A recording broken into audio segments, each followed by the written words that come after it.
Vítám vás u poslechu dalšího dílu podcastu Bulletproof o mezinárodní politice, konfliktech, diplomacii a občas i dalších tématech. Podcast vychází na Voxpotu a provázím jim já, Vojtěch Boháč. Než začneme, tak bych rád připomněl, že Bulletproof můžete sledovat i na našem webu, na YouTube, na streamu nebo ve vašich oblíbených podcastových aplikacích. Jestli nechcete, aby vám v budoucnu unikly další díly, dejte hned teď sledovat, odebírat nebo si nás přidejte na sociálních sítích, případně v Telegramu. Zároveň, jestli vás napadnou při poslechu nějaké otázky, které byste chtěli zodpovědět, nebojte se psát do komentářů, kdyby vás napadl nějaký host nebo hostka do budoucna, které byste tu rádi viděli, tak mi taky napište a jestli sednou do profilu podcastu, rád se je pokusím do budoucna pozvat. Zároveň, jestli se vám tenhle díl líbí, dejte určitě srdíčko nebo jej sdílejte, ať se dostane k co největšímu množství lidí. Teď už ale nebudu zdržovat od mého dnešního hosta. Ten pochází ze Slovenska, kde v 90. letech vedl časopis Mezinárodní otázky. Byl také ředitelem výzkumného centra Slovenské společnosti pro zahraniční politiku. Od roku 1998 začal pracovat na ministerstvu zahraničí a v roce 2001 až 2003 byl poradcem premiéra Mikuláše Dzurindy pro mezinárodní otázky. V letech 2011 až 2015 byl pak velvyslancem Slovenska ve Spojeném království, v roce 2018 až 2022 v Dánsku, poté byl poradcem ministra Eduarda Hegera a v roce 2023 pracoval jako slovenský ministr zahraničí v úřednické vládě Ludovíta Odora. Hostem Bulletproof je Miroslav Vlachovský, já vás tu vítám. Dobrý deň. Velké téma, které se týká Slovenska, hodně se rozebírá minimálně po nástupu Roberta Fica zpět k moci, tak jsou slovenské vztahy s Ruskem. My jsme viděli v březnu Juraje Blanára, slovenského ministra zahraničí, jak si v Turecku třese rukou s ruským ministrem zahraničí Sergejem Lavrovem. Ve stejnou dobu byl Robert Kaliňák jako ministr vnitra, ale ve Spojených státech s Lloydem... Minister obrany. Teda ministr obrany, s ministrem obrany Spojených států Lloydem Austinem. Fico mluví o ukončení války na Ukrajině tak trochu podle Putinových not, ale zároveň Slovensko dodává Ukrajině dál zbraně a dá se říct, že zorientovat se v tom, jaká je teda pozice Slovenska v těch mezinárodních vztazích, není úplně jednoduché. Co se teda vlastně dnes na Slovensku vůči tomu Rusku je?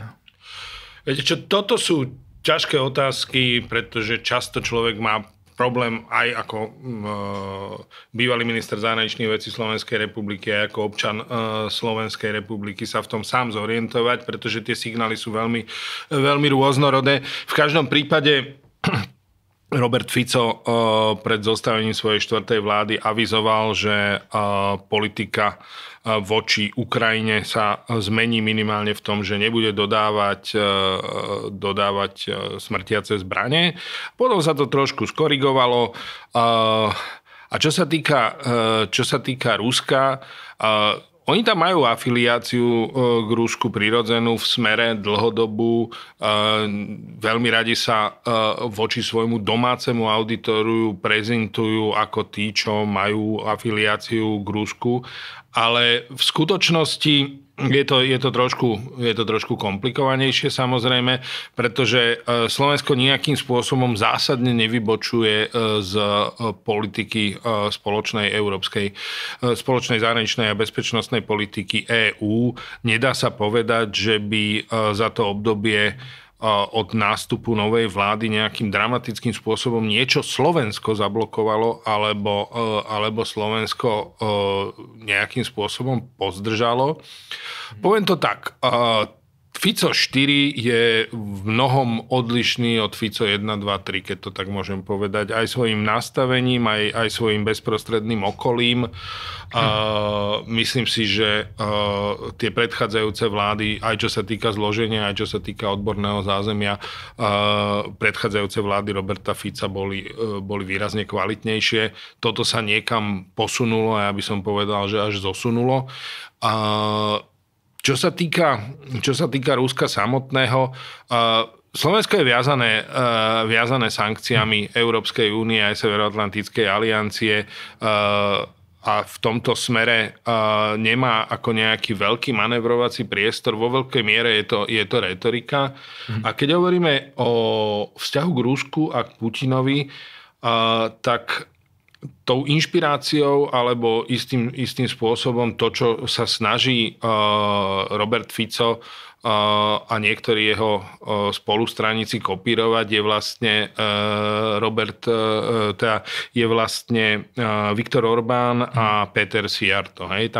Tam sa dá vidieť nejaká inšpirácia, nejaká spolupráca medzi Fidesom a Smerom dlhodobá, hoci oni patria každý do inej politickej rodiny, tak ako tu nás sa pragmatické záujmy výrazne prepojili aj ponad ideológiu a příslušnost k politickým rodinám. Ano, těm vztahům s Maďarskem se ještě budeme věnovat, ale mě by zajímalo vlastně, když se podíváme na samotnou postavu Fica, případně Blanára jako ministra zahraničí, tak my tam jako vidíme nějaké tlaky ve stylu peníze z Evropské unie, nějaké spojenectví nebo účast na západních strukturách, vidíme energetickou závislost na Rusku, kterou Slovensko má, vidíme jako nějaké asi potřeby nebo preference elektorátu. Co jsou vlastně ty tlaky, mezi kterými se Robert Fico pohybuje v té tvorbě zahraniční politiky a co je jeho osobnost, jako kam je tam něco, co on by si sám přál, nebo doopravdy je jenom zmítaný tady tím, že hledá ideální cestu mezi těmi tlaky ze všech stran? Viete čo, ak budem úprimný, tak poviem, že zahraničná politika nikdy nepatrila medzi ani koničky, ani priority Roberta Fica. Je to vidno aj v tom, že v minulosti prenechal riadenie rezortu aj celej diplomácie a zahraničnej politiky nejakému typu profesionála. Tým prvým bol Jan Kubiš, bývalý generálny tajomník OBSE a dlhoročný československý a slovenský diplomat, ktorý v súčasnosti je poradcom prezidenta Petra Pellegriniho. A tým ďalším dlhoročným bol Miroslav Lajčák, samozrejme. Ale vtedy, v tom období, to bola naozaj profesionálna zahraničná politika riadená skôr dlhodobými záujmami v tej medzinárodnej oblasti. Dneska nám to ulietáva do tej sféry, že všetko je podriadené domácemu diskurzu a domácemu publiku. A ak to mám tak povedať, tak podľa mňa hlavným motivom Roberta Fica v súčasnosti a hlavným záujmom Roberta Fica v súčasnosti je udržať si moc a zabezpečiť si beztrestnosť pre seba a pre svojich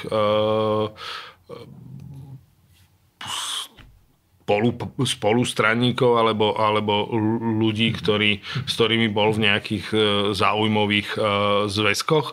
A toto je ten primárny hnáci motor. Čiže nehľadal by som to v sfére zahraničnej politiky, ani si nemyslím, že ho to nejako primárne zaujíma.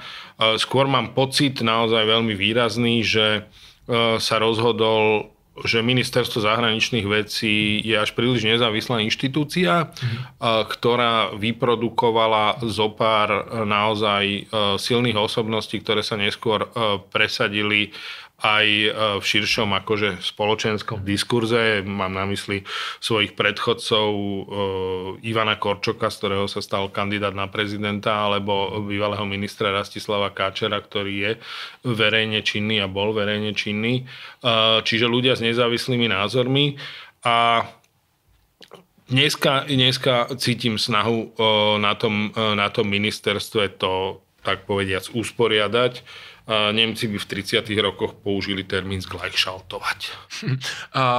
Takže když vidíme, že si Juraj Blanár třese rukou s Lavrovem, nebo že Martina Šimkovičová chce obnovovat kulturní vztahy s Ruskem, tak to máme číst jako nějakou signalizaci na ten elektorát, která nebude v té reálné politice nic znamenat, ale nějakým způsobem nakrmí vlastně tu část slovenské veřejnosti, která by chtěla lepší vztahy s Ruskem? Je to čiastočne tak. Tam je problém v tom, že oni veľmi často aj narábajú s dezinformáciami, aj používajú dezinformácie, dokonca až do takej miery, že mám pocit, že niektorí slovenskí predstavitelia im aj uverili.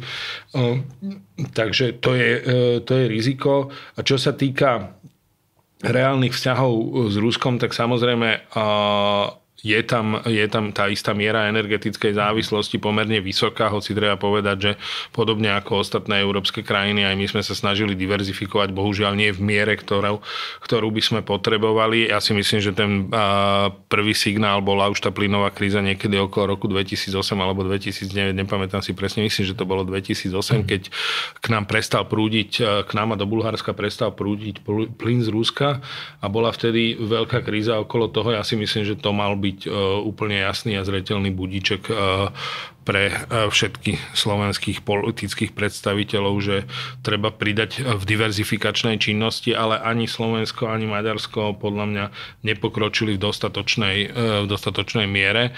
Lebo treba povedať, že pre isté kruhy je to ekonomicky výhodné, len dáte si na jednu stranu bezpečnosť a na druhej strane akože konkrétny zisk konkrétnom čase a keď toto preváži, tak potom vám to ta bezpečnosť na konci dňa zráta. A to byla ta debata po roce 2009 i teď vlastně po roce 2022, že sice to může mít nějaký jako negativní vliv na závislost Slovenska na Rusku, ale ta cena prostě vyhrává a nemáme dost peněz na to, aby jsme nakupovali dražší suroviny, nebo jak to bylo?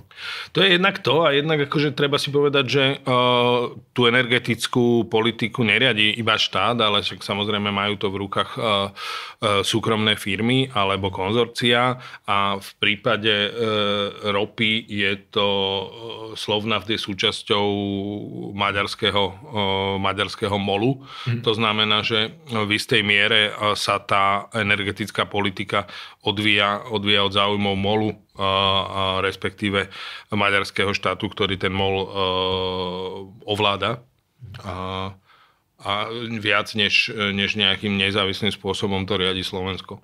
Jak moc máme brát vlastně to, že je Slovensko do velké míry do dneška závislé právě na plynu a ropě z Ruska, jako něco, co reálně ovlivňuje to zahraničně politické směřování? Má to nějaký vliv, nebo to jsou prostě suroviny, které se, nebo jako jde i o jádro, že jo? Třeba jaderná elektrárna na Slovensku taky zatím pořád ještě dováží hlavně z Ruska. Je to něco, co má vliv na tu reálnou politiku, nebo je to spíš prostě nakoupíme za cenu, kterou to stojí, ale zahraničně politicky si směřujeme tam, kam chceme? Toto ja neviem odmerať na žiadnych lekárnických váhách, akože určite to istú rolu hrá, ale napríklad v prípade našej úradníckej vlády Ľudovita Odora aj tých dvoch predchádzajúcich naozaj na tej míske váh boli dlhodobé záujmy Európy versus toto a naša politika voči Ruskej federácii po plnoškálovej invázii na Ukrajinu bola úplne jednoznačná v tom, že sme podporili nielen všetky sankcie, ale ešte sme aj pomáhali Ukrajine všetkými možnými prostriedkami. A do akej miery ovplyvňujú rozhodovanie Roberta Fica a Juraja Blánára konkrétne ekonomické záujmy, to neviem posúdiť za toto obdobie. Určite to tam nejaký vplyv nepriamy má a niekde v zadnom mozgu mnohí slovenskí politici asi majú úvahu o tom, že sme vo veľkej miere energeticky závislí na Rusku.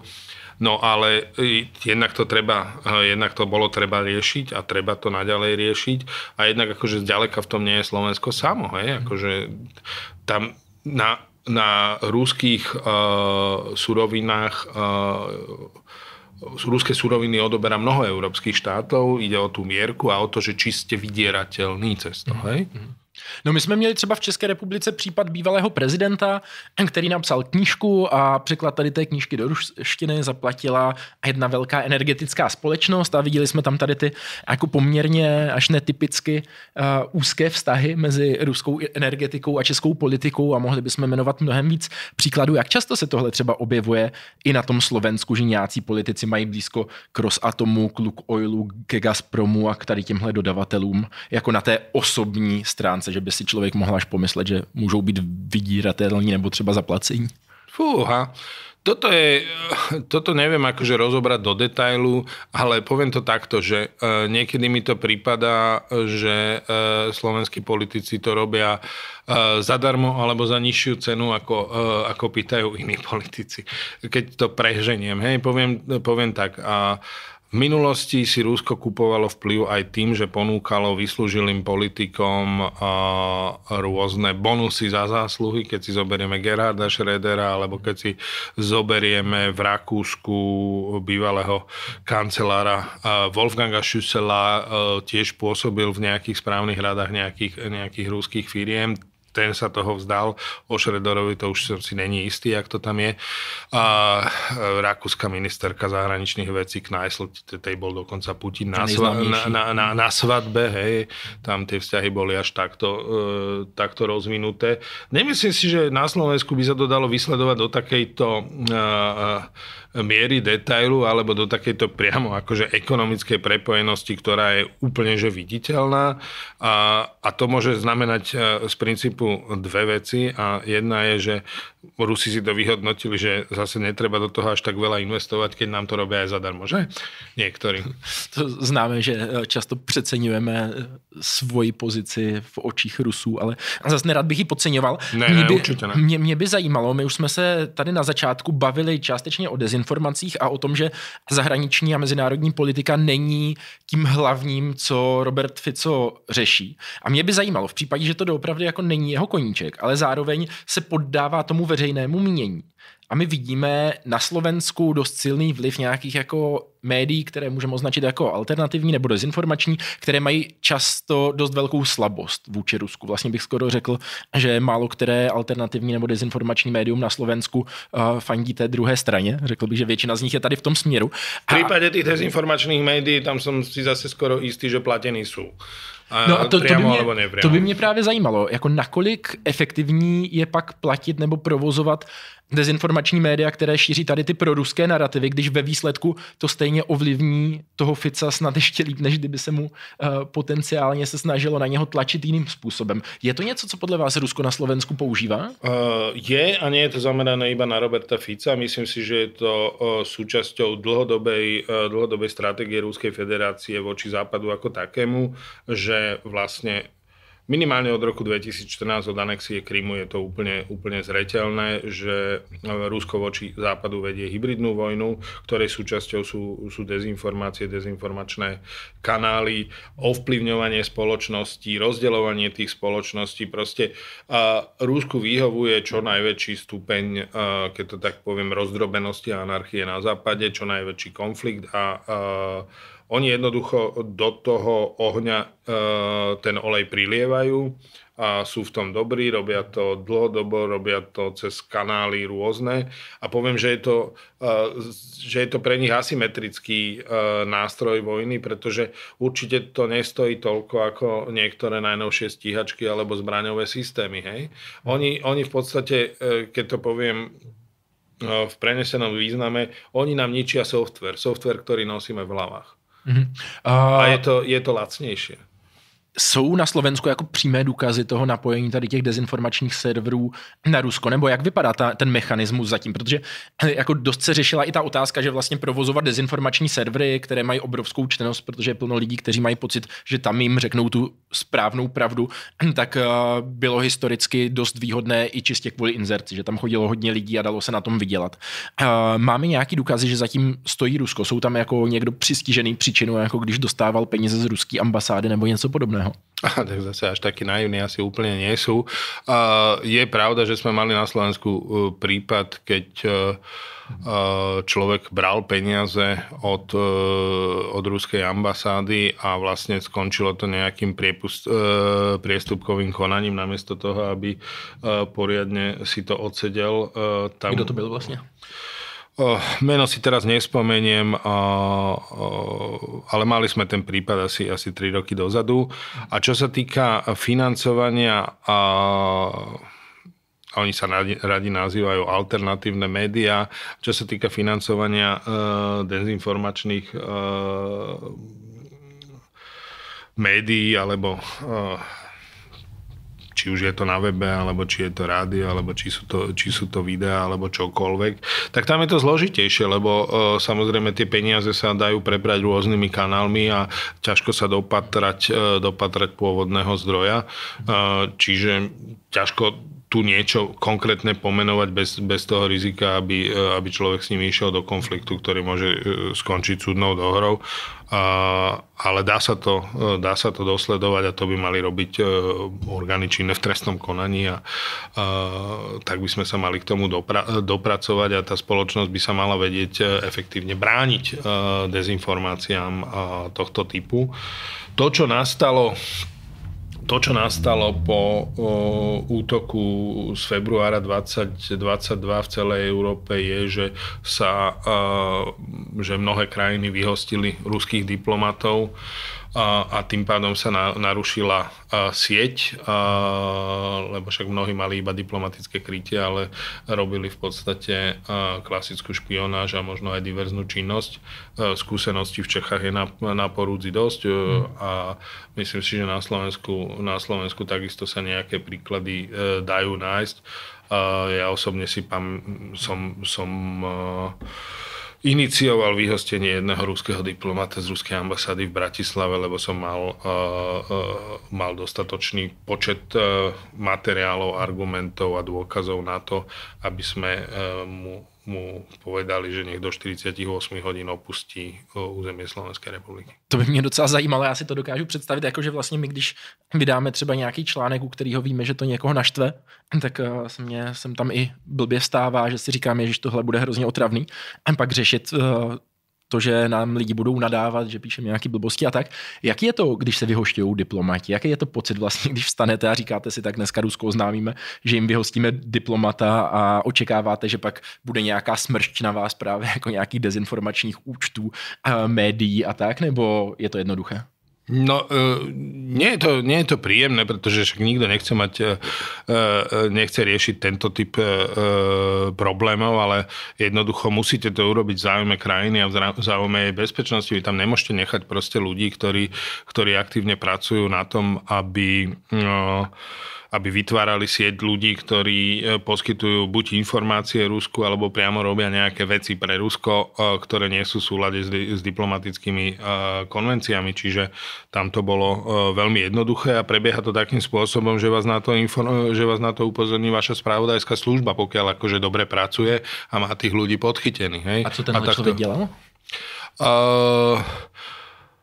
Nemôžem ísť do detailov, ale poviem to tak, že výrazným spôsobom pred voľbami ovplyvňoval mediálne prostredie a aj nastavenia predvolebné. Takže. Právě jako skrze dezinformační média nebo skrze nějaké tradiční? To už je detaily, do ktorých nemôžem ísť. No. Tak to mě mrzí, to bývají ty nejzajímavější věci. A to vyhoštění samotné teda. Vy pak dáte vědět ruskému velvyslanci, hele, víme, že tady to je nějaký člověk, který působí jinak, než by měl a do 48 hodin se má zbalit a odejít. Jaká je ta reakce z ruského velvyslanectví? Protože oni to nemůžou přiznat přece. Oni to poprú a prípadne urobia recipročný krok a vyhostia slovenského diplomata. Jsou nepříjemní? Tak myslím, že po tých skúsenostiach po 22. už to brali tak akože športovejšie, lebo keď to tak mám povedať, lebo však vyhostili sme zo Slovenska 37 diplomatov ruských. Hej? To si zoberte, že na krajinu veľkosti Slovenska 5,4 milióna mi príde ako pomerne dosť veľký počet ľudí a to si človek musí potom povedať, že koľko ľudí majú na tej ambasáde a čo robia. Funguje v tom SISKA nebo slovenské tajné služby dobře? Měl jste v ně vlastně na tady téhle pozici důvěru, že dokáží dobře rozkrývat ty špionážní sítě a že když vám k někomu dají informace, tak je to neprůstřelné? V mojom čase som mal presne takéto presvedčenie, že pracujú dobre aj civilné, aj vojenské spravodajské zložky. Máte ten pri ochrane. Pořád i teď s novou vládou? Nemám tú istotu, nemám ten pocit, ale neviem to vyhodnotiť, lebo neviem, už mi nechodia tie informácie, takže je to plne v ich zodpovednosti, ako sa stavajú k vonkajším ohrozeniam Slovenskej republiky, ale dovolím si tvrdiť, že Ruská federácia k ním patrí a záujmy Ruskej federácie treba dôsledne sledovať. No stává se s Ficovou vládou i jako objevuje se tohle nebezpečí, že právě třeba s tím, že že ta vláda má přece jenom trošku, jako se vídá s Ruskem, jsou tam nějaké symbolické kroky, takže jakože je třeba činnost tajných služeb to, když jsme se bavili o nějaké symbolické rovině té politiky, že vláda pro voliče bude říkat, jsme s Ruskem kamarádi a chceme mír na Ukrajině, ale v té reálné politice se snaží si držet co nejsilnější tajné služby, ať ochrání tu zemi třeba před špiony nebo hrozbami z Ruska, nebo se to nějakým způsobem prolíná a ty služby jsou tím přece jenom nějak ohrožené, že přestanou teda pracovat dobře. Ono v mnohom sa tá práca spravodajských služieb aj podobá s diplomáciou. A to je v tom, že strašne veľa vecí v obidvoch fachoch, keď to tak môžem nazvať, závisia od dôvery. Dôvera je veľmi vysoké platidlo v týchto vzťahoch. Na základe dôvery sa potom dajú robiť spoločné podujatia, spoločné projekty. Na základe dôvery s vami partneri šerujú informácie. A to najväčšie riziko, ktoré ja som videl po nástupe štvrtej vlády Roberta Fica a po tých krokoch, ktoré vykonali, je, že Slovensko prestáva byť v tomto dôveryhodným partnerom. Čo to konkrétne znamená, je, že zrazu k vám niektoré informácie prestávajú prúdiť, niektorí si dvakrát rozmyslia, či s vami budú spolupracovať na takých alebo onakých projektoch. A toto ja vidím ako hlavné riziko, lebo tým de facto oslabujete tú krajinu, lebo je to celé založené na kvalitnej výmene informácií a na tom, že máte takých partnerov, ktorým dôverujete a v prípade ohrozenia Slovenskej republiky oni vám to signalizujú. No ale keď to nesledujú, tak vám nemajú čo signalizovať. A nesledujú to preto, lebo ste ich prestali zaujímať a prestali vám dôverovať. A byl to právě případ třeba i toho vyhoštění, za kterým jste byl vy, že jste dostali třeba informace ze zahraničí, že to je někdo, koho sledují partneři? Nie, to bola domáca vec. A je to v podobných...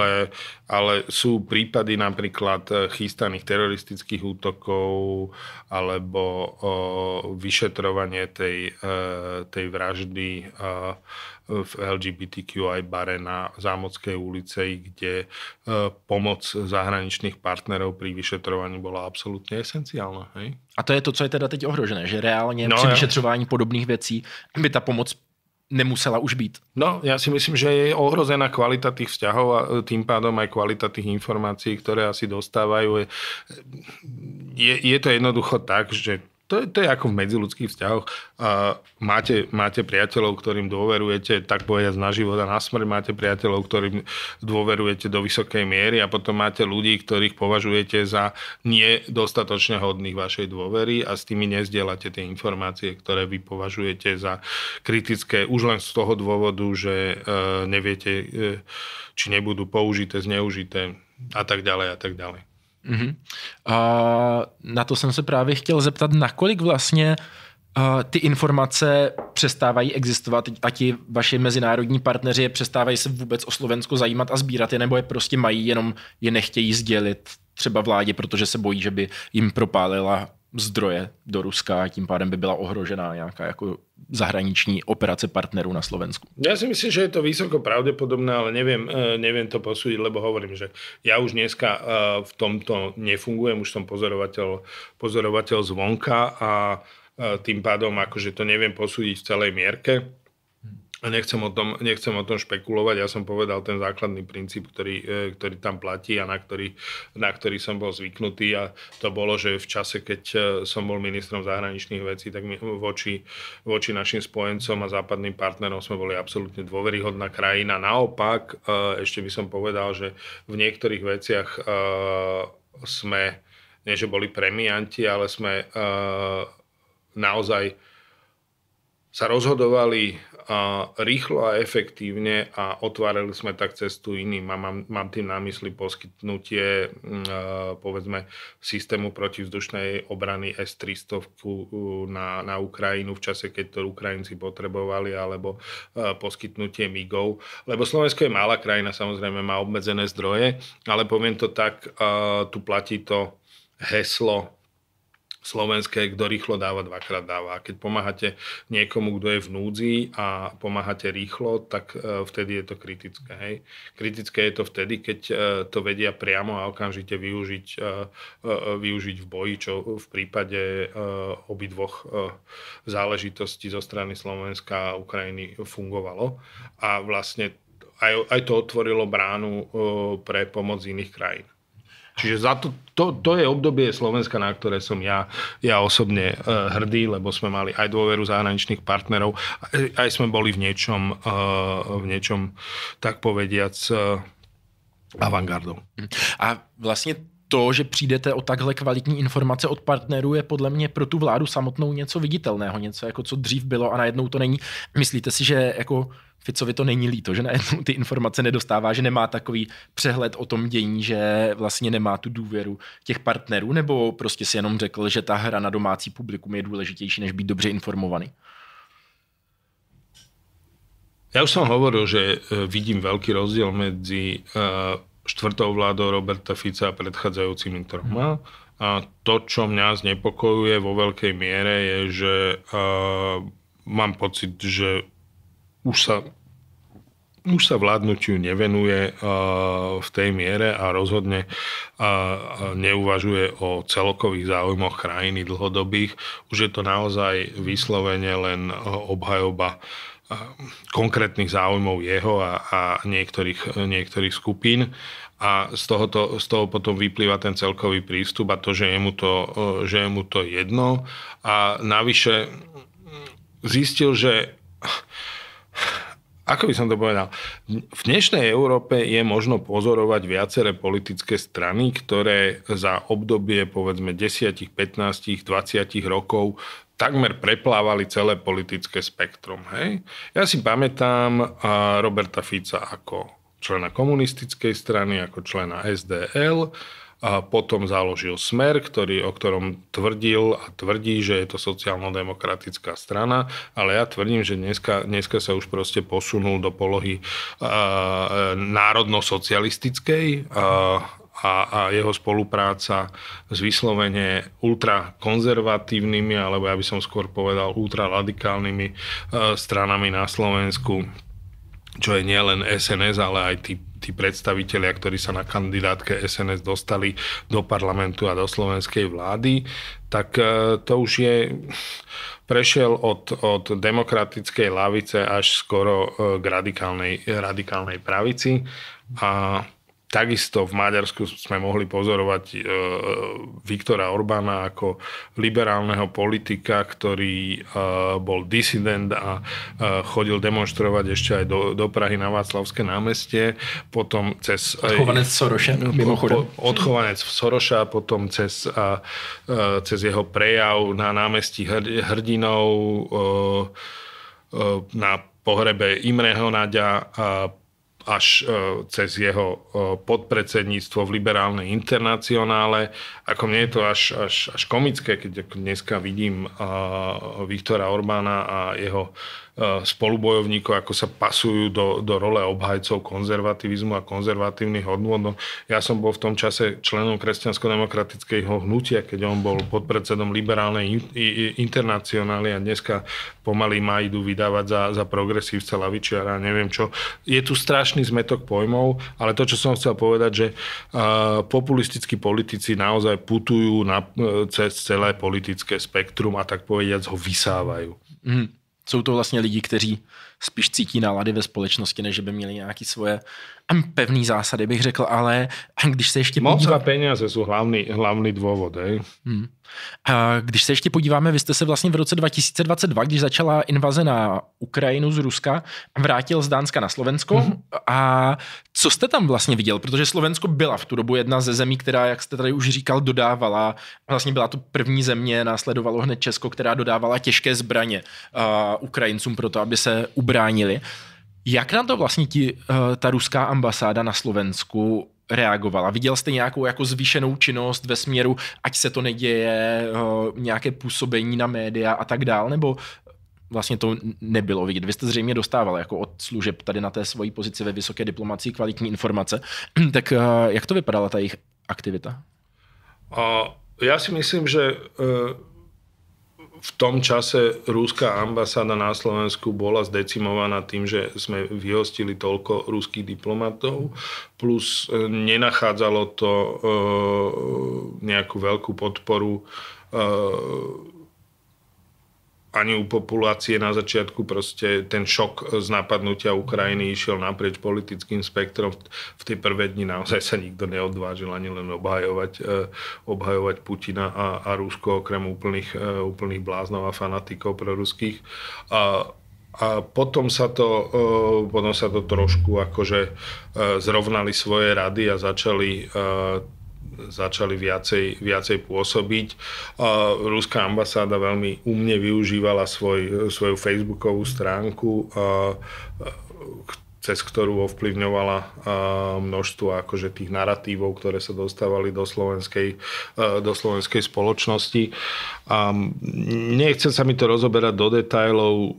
Myslím si, že v tom období 2022, keď som sa vrátil z Dánska, tak oproti minulosti tie ruské aktivity boli potlačené a na chvíľu zdecimované, ale potom sa to naopak zase rozvinulo pomerne silno. A je to problém, ktorý na Slovensku vidím, je, že to nie je výsledok nejakej dvojročnej aktivity alebo trojročnej aktivity. To je výsledok systematickej práce, rozkladnej niekoľkých, dneska sa už dá povedať dekád, a toho, že ten štát sa nedostatočne bránil, nemal na to vytvorené štruktúry. Najprv o tom nevedel, potom to podceňoval a potom, keď akože už to naozaj nabehlo na veľké rozmery, tak začal niečo produkovať, ale problém bol, že v tom čase už časť politických elít sa na tie dezinformačné naratívy namotala a začala ich používať vo svoj prospech a dneska sme v tom zamotaní až po uši. Mě by zajímalo, vy jste vlastně byl velvyslancem ve Spojeném království, ale taky jste byl třeba ve Washingtonu ve chvíli, kdy Slovensko vstupovalo do NATO. Dokonce myslím, že jste tam byl v té chvíli, kdy Biden podepisoval, nebo vlastně jste se bavili, když ještě nebyl na své současné pozici, tak jste se bavili i s ním, nebo...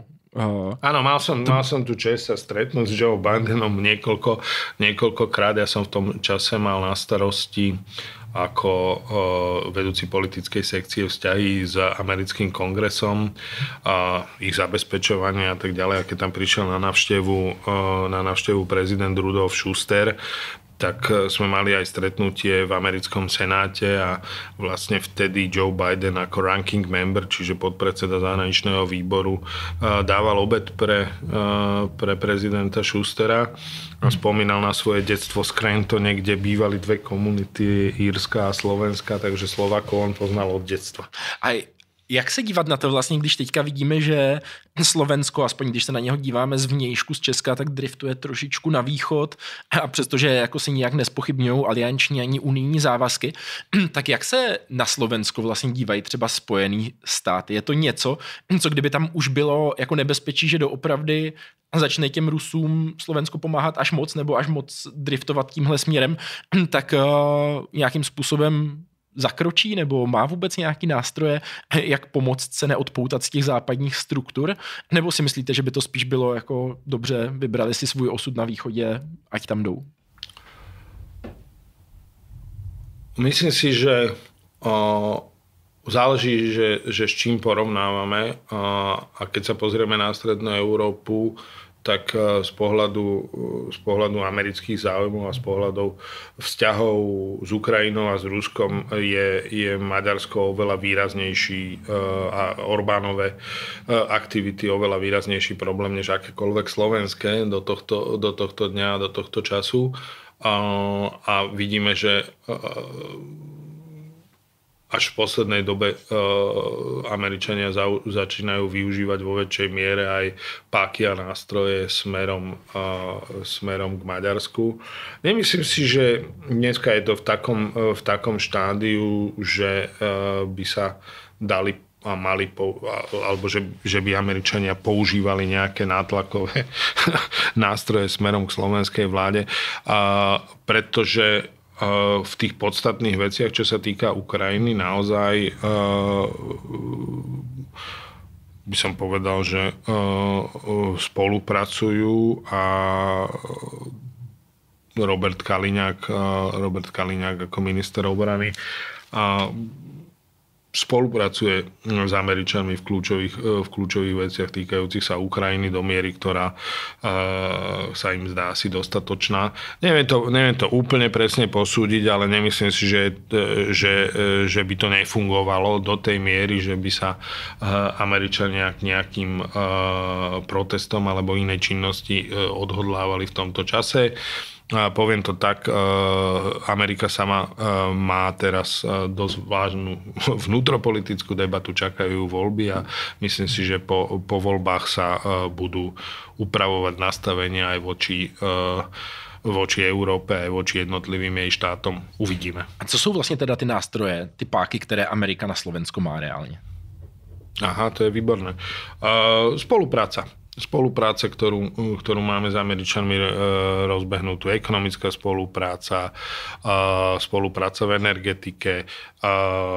Za tých 30 rokov naozaj Amerika sa stala významným slovenským partnerom aj ekonomickým, aj politickým a tým pádom tí partneri, s ktorými fungujete a s ktorými máte tie previazania, tak tie previazania sa dajú použiť.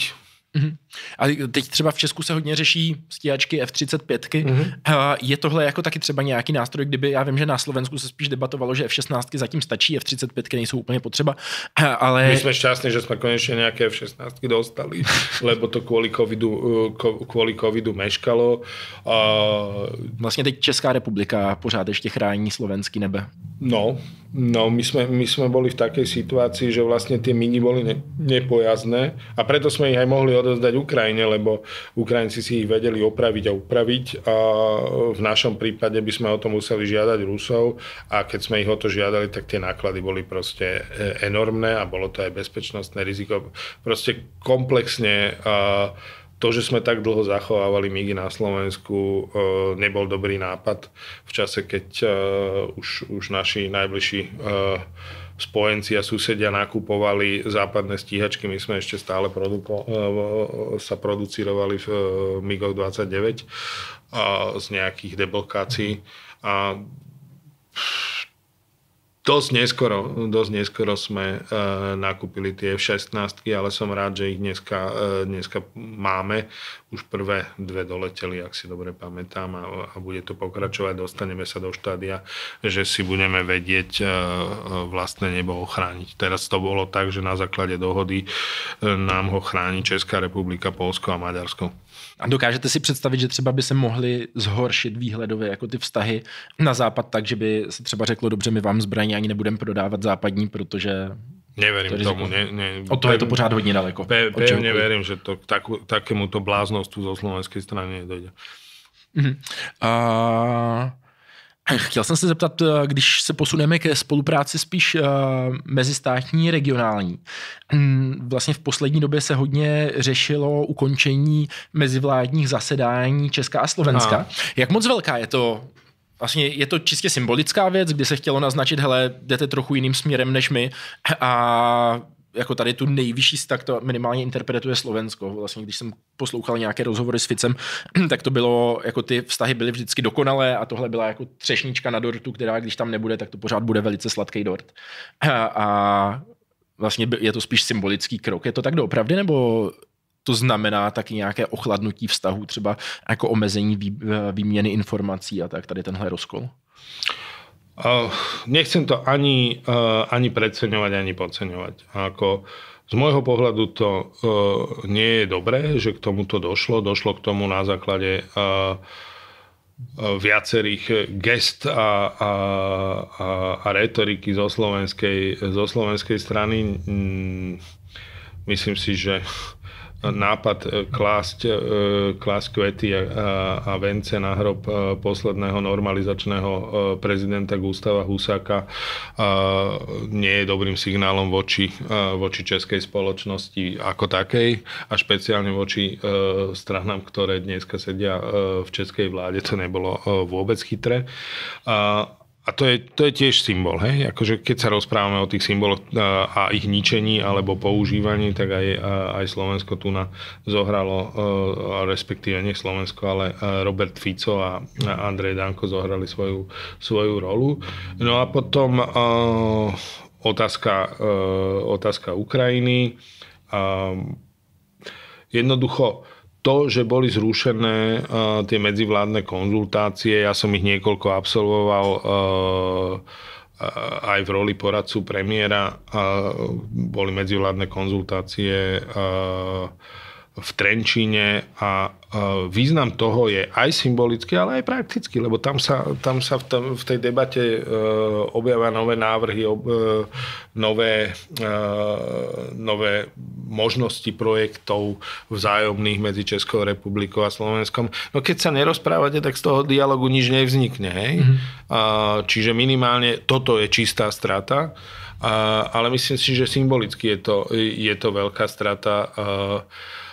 Nikto nechce, aby tie vzťahy príliš ochladli, lebo proste sa navzájom potrebujeme a nikto nevymení svojich susedov a treba sa snažiť o to, aby tie vzťahy boli čo najlepšie, ale myslím si, že dneska je to v tej rovine, že tak skúsme sa rozprávať aspoň o tom, čo dokážeme spolu urobiť, keď už máme rozdielne názory na mnoho vecí, ale uniká nám energia, uniká nám čas, unikajú nám možnosti. Hej? A z tohto hľadiska je to podľa mňa čistá strata a hlavne strata pre Slovensko. Česká republika je v současné době s Fialovou vládou vlastně země, která se snaží mít dost aktivní zahraniční politiku. Být vlastně pod ministrem Lipavským jako na místech, kde se něco děje, skoro první, být jako silný spojenec Spojených států primárně, ale jako obecně být aktivní hráč. Česko má velmi silnou zahraniční politiku. Silný hráč na západě, ať už se mluvíme jako o těch třech asi nejcitlivějších tématech v současné době, to je Ukrajina, to je Izrael a Tajvan, kde vlastně i symbolicky se snažíme vystupovat. Takže jako Ukrajině pomáháme v současné době, nebo říkáme, deklarujeme, že bychom chtěli pomáhat v Africe, vysvětlovat africkým státům, jakožto země, která nemá koloniální minulost, proč by měli stát spíš na straně Ukrajiny než Ruska. Na Tajvan vlastně se tam objevují naši představitelé, aby deklarovali, že vlastně stojíme za Tajvanem proti nějaké čínské rozpínavosti. V Izraeli jsme vlastně, řekl bych, jedna z nejvíce podporujících zemí Izrael při té své válce v Gaze. Je to něco, co se snaží Česká republika ovlivnit Slovensko tímhle směrem? Protože když si řekneme, snažíme se ovlivnit africké státy, aby podporovali Ukrajinu, ale vedle sebe máme svého nejbližšího souseda, vlastně bratrskou skoro zemi, dá se říct, která je trochu na vážkách, tak jako jaké možnosti vlastně Česko má vůči Slovensku říct, pojďte s náma, buďte na jedné lodi, budeme silné spojenectví? Politika je umenie možného. Hej? A môžete rozprávať a očakávať dialog s tým, ktorý nemá zavoskované uši a vás počúva. Hej? Keď máte partnera, ktorý vás v niektorých veciach nechce počúvať, tak asi po chvíli zistíte, že OK, nebudeme toto riešiť a naše možnosti ovplyvniť z tohto hľadiska sú také, aké sú. Hej? A podľa toho sa zariadite. To, že má Česko dneska silnú a aktívnu zahraničnú politiku, o tom nie je sporu, svedčia o tom zahraničné návštevy, ktoré prichádzajú do Prahy, svedčia o tom aktivity ministra Lipavského, ale aj premiéra Fialu, aj prezidenta Petra Pavla. Ako myslím si, že Česko je výrazne na zahranično-politickej mape. A z môjho pohľadu je to dobre, hej. A ja skôr dúfam, že tento silný český príklad spolu s Poľským v regióne bude mať aj silu ovplyvniť pohľady a názory na Slovensku a v ďalších krajinách Strednej Európy, že toto je tá cesta principiálna bránenia demokracie a bránenia suverenity. My máme dneska debatu o miery na Ukrajine. Hej? Debatu, ktorú dvaja predstavitelia, Viktor Orbán, Robert Fico alebo Peter Szijjártó,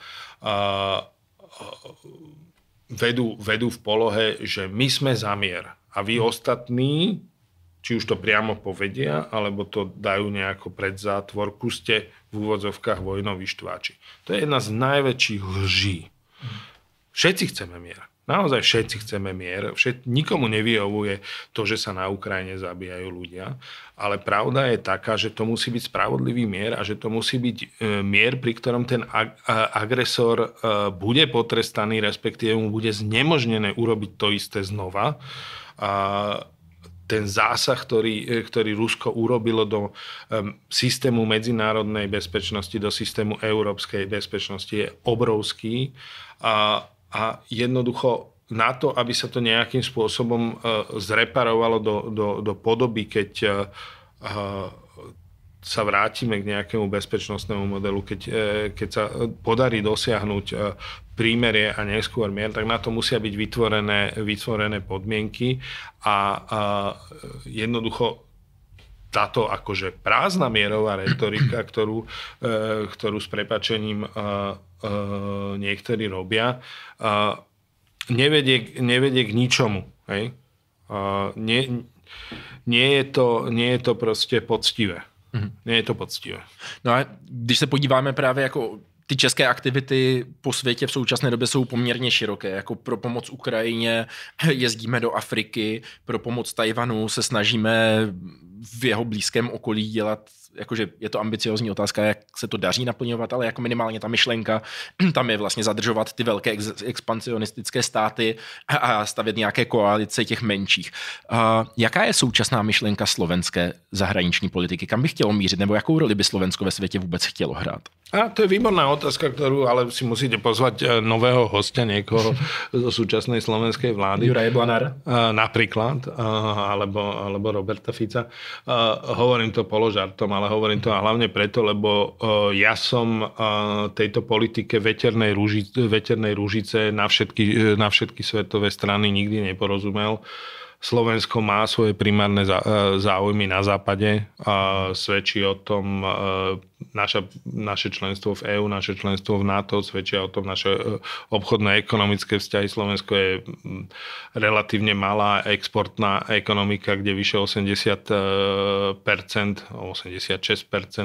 smeruje do krajín Európskej únie. Tie ostatné trhy sú relatívne zanedbateľné z tohto pohľadu a určite ten ruský je úplne. Čiže my tie základné nastavenia máme a tváriť sa, že pri týchto nastaveniach akože môžeme fungovať ako veterná ružica je podľa mňa nezmysel.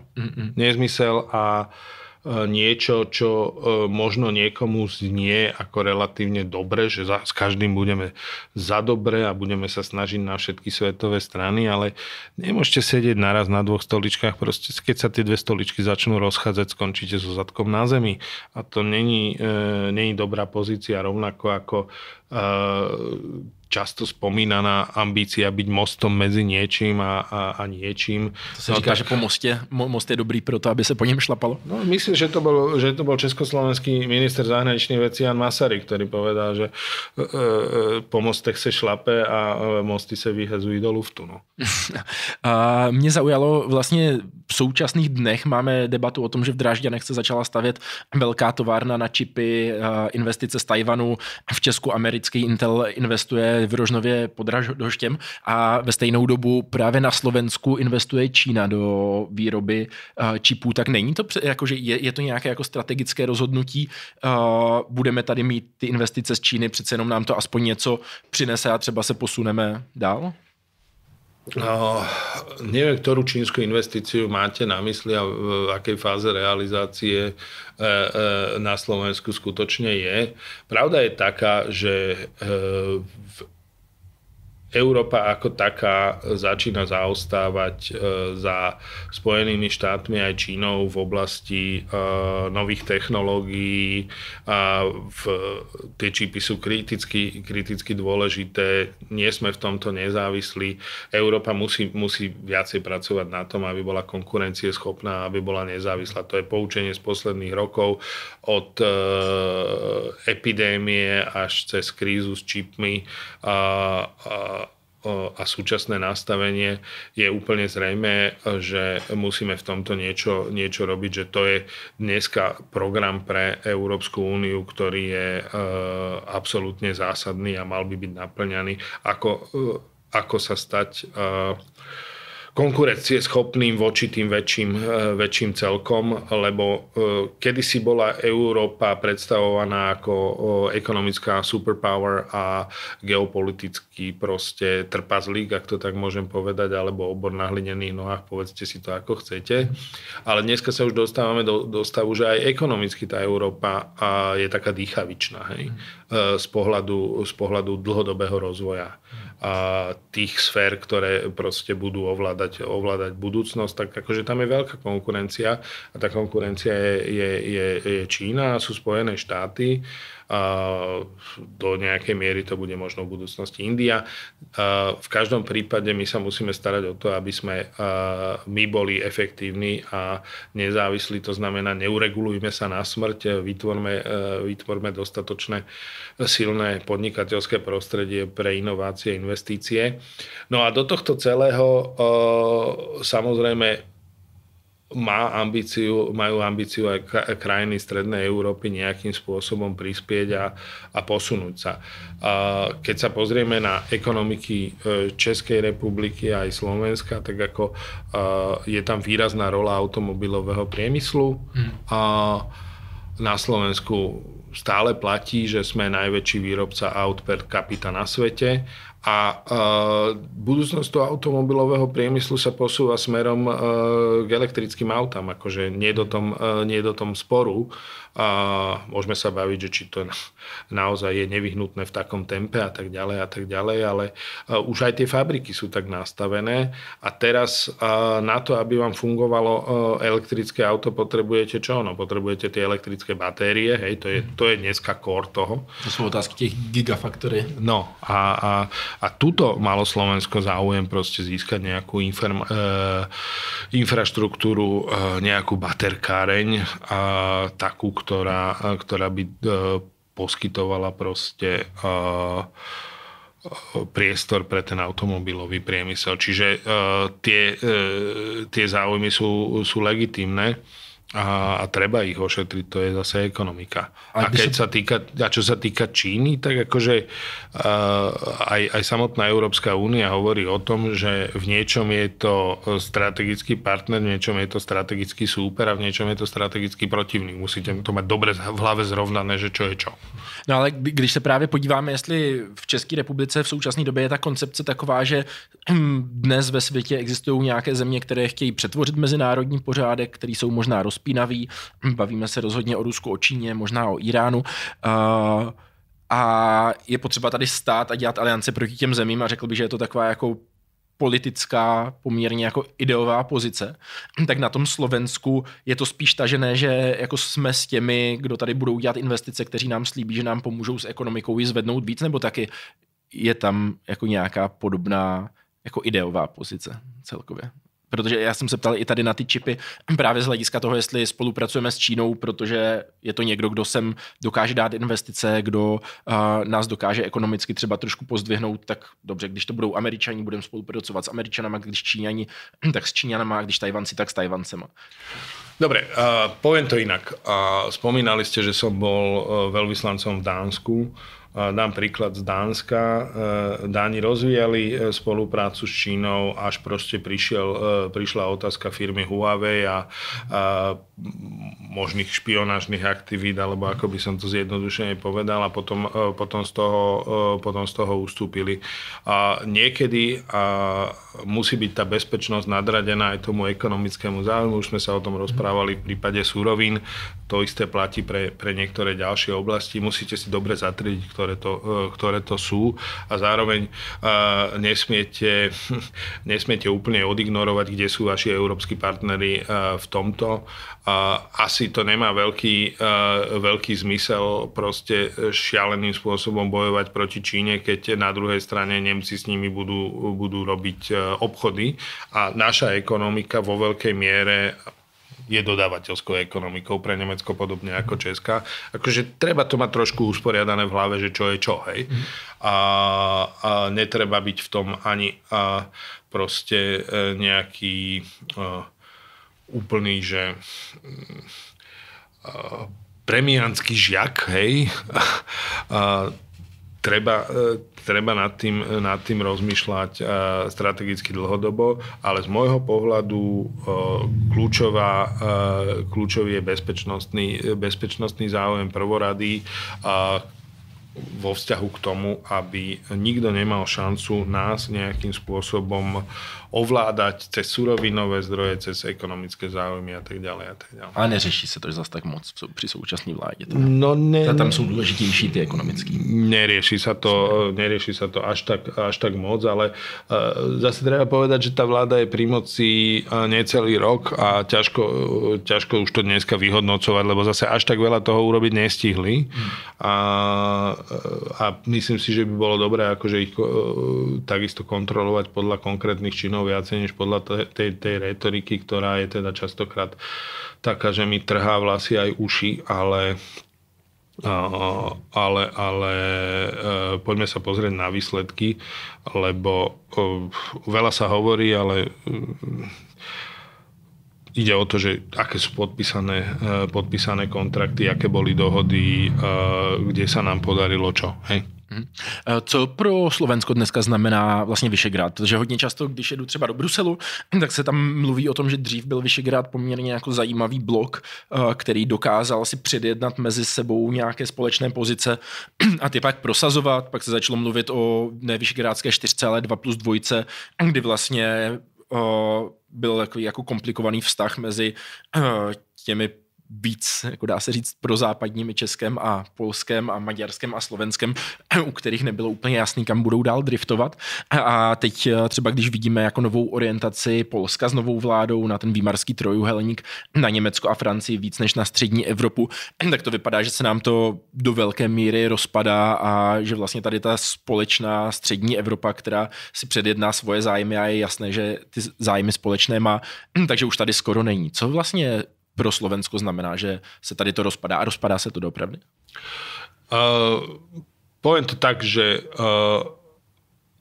ten projekt tá spolupráca je neformálna, trvá 30 rokov, trvá na dobrom základe, ktorým je deklarácia z Vyšegradu. Každý, kto si ju prečíta, skutočnú, tú pôvodnú, tak vie, že snahou vyšegrádskej spolupráce bolo v prvom rade približiť krajiny Strednej Európy k západu a k integrácii do EÚ a do NATO. To bolo vo veľkej miere súčasťou Vyšegradu a potom regionálna spolupráca v otázkach spoločného záujmu. Dneska sme v situácii, že najmä vzhľadom na rozdielne postoje k ruskej agresii na Ukrajine a spôsobu práce s ukrajinskými partnermi a čo dodávame, čo nedodávame a tak ďalej, sú tam rozdiely. Najprv to bolo Maďarsko versus zvyšné 3 krajiny. A dneska Slovensko tenduje, respektíve vláda Roberta Fica tenduje k tomu mať niektorých postojoch bližšie k Viktorovi Orbánovi, ale tiež by som tam nebol nejaký ultimatívny a hodnotil to, že je to totožné. Nie je to totožné. Je to pořád, že to Maďarsko je ešte o hodne dál než Slovensko. Ja si myslím, že áno. A tam proste pre každého z nás Ukrajina znamená niečo trošku iné. Pre Poliakov je to existenčný záujem. Oni proste vzhľadom na svoju históriu troch delení Polska, vzhľadom na históriu po druhej svetovej vojne, oni vedia, čo to znamená. V minulosti sme si mohli všimnúť, že proste baltické krajiny a Poľsko boli tým hlasom, ktoré neustále upozorňovali na možnú ruskú agresivitu, ruský imperializmus, neoimperializmus, potrebu nejakého revizionizmu. A my sme ich nebrali úplne vážne, respektíve neprikladali sme tomu potrebnú vážnosť a myslím si, že posledných pár rokov nás toho dosť tvrdo prebudilo, čiže ja v tomto smere Poliakov aj Baltov vnímam ako veľmi silných hráčov, ktorí vedia jasne artikulovať, v čom spočíva hrozba prichádzajúca z Ruska. A tu na seba narazili Maďarsko a Poľsko, a však vlastne toto leto sme zažili aj pomerne intenzívnu výmenu medzi Šikorským, Siartom, Orbánom, Tuskom a ten starý slogan Polak, Wenger, dva bratanky do šablí, do šklanky utrpelo teda hodne, a dneska v Poľsku asi nie je veľa ľudí, ktorí to takto už vnímajú. Jednoducho Vyšegrád má svoju hodnotu stále a myslím si, že sa dá rozvíjať v mnohých úrovniach, najmä v oblasti sektorálnej spolupráce. Ja som všetkými 10 za. My máme taký kritický dlh voči našej stredoeurópskej infraštruktúre dopravnej aj inej, že tam je veľa možností, kde sa dá efektívne spolupracovať. Za tých 30 rokov sa vyvinuli naozaj veľmi kvalitné vzťahy medzi tými administratívami, Poľskou, Českou, Maďarskou, Slovenskou. Tam si dokážu riaditelia odborov, generálni riaditelia zavolať, poznajú sa po mene, etc. Čiže povedal by som to tak, že keď sa to nedá na tej najvyššej politickej úrovni, sústreďme sa na to, čo sa dá a čo má zmysel. Nemôžu byť koordinačné aktivity v Bruseli, ako bývali, pretože by sa k ničomu zásadnému nedospelo, ale to neznamená, že sa nedá rozvíjať séria projektov v praktických veciach, že sa nedá rozvíjať veci cez Medzinárodný vyšehradský fond. Ako pre mňa je vyšegrádska spolupráca s jedným z nástrojov spolupráce v rámci Strednej Európy, ktorý naďalej má svoj zmysel a je efektívny. Zároveň Slovensko s Maďarskem by asi málo kdo čekal, že zrovna tady tyhle dvě země spolu jako zůstanou v takovémhle jako vlastně strategickém spojenectví na konci, když tam jako dřív byly spíš spojované s nějakou vzájemnou nedůvěrou. Mě to připomnělo, když jsme dělali reportáž ještě na hranici Maďarska a Srbska s jedním nacionalistickým politikem, který dřív hlásal, že část Srbska má připadnout Maďarsku a tak jsme se optali, jak to, že najednou je pro ně vlastně Srbsko, my jsme tam dělali reportáž v době migrační krize, tak čím to je, že najednou je to vlastně brané jako spojenec. A on říkal, hele, teďka tady jsme před výzvama, jako je migrace, tu spolu zastavíme s Vučičem a o území se budeme bavit v budoucnu. Je to něco podobného vlastně i s tím Slovenskem, kdy vlastně teď tady máme do nějaké míry migraci, do nějaké míry chvilkama zlý Brusel a tak dál, takže budeme spolupracovat a jestli jsou nějaké rozbroje, tak až vyřešíme tyhle společné otázky, tak ty se zase vrátí, nebo se dá říct, že vlastně ty vztahy mezi těma zeměma se fakt urovnaly a jsou poměrně dobré?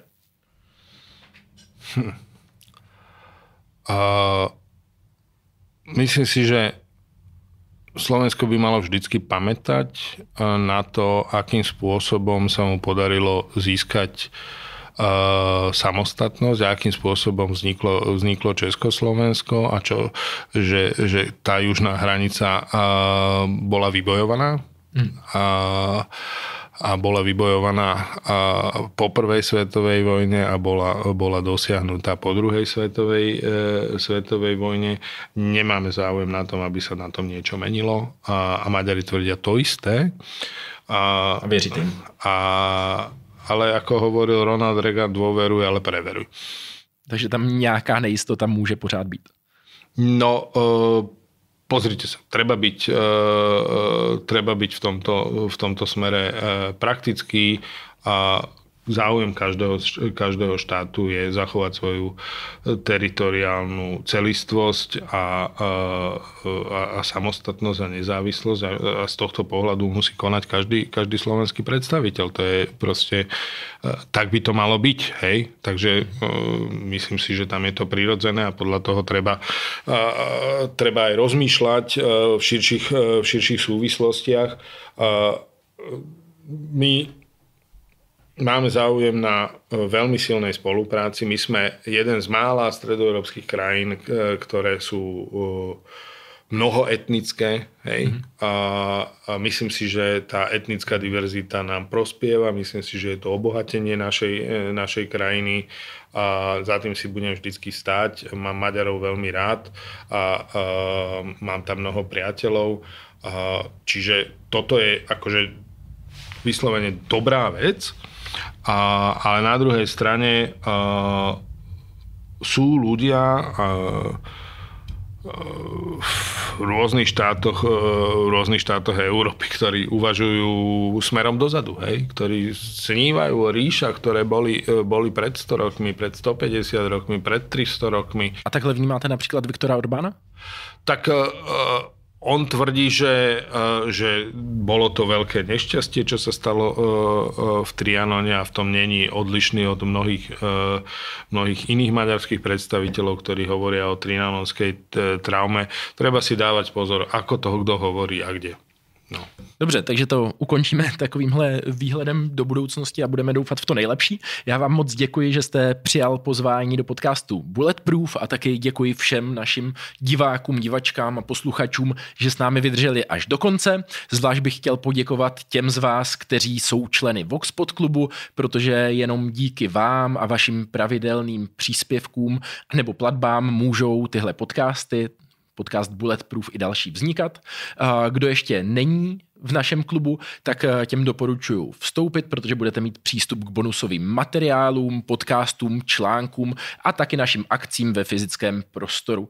Takže stačí zadat www.voxpod.cz/klub a můžete vstoupit. Já si těším zase za týden a moc děkuji, že jste přijal pozvání. Ďakujem veľmi pekne. Bolo mi potešením.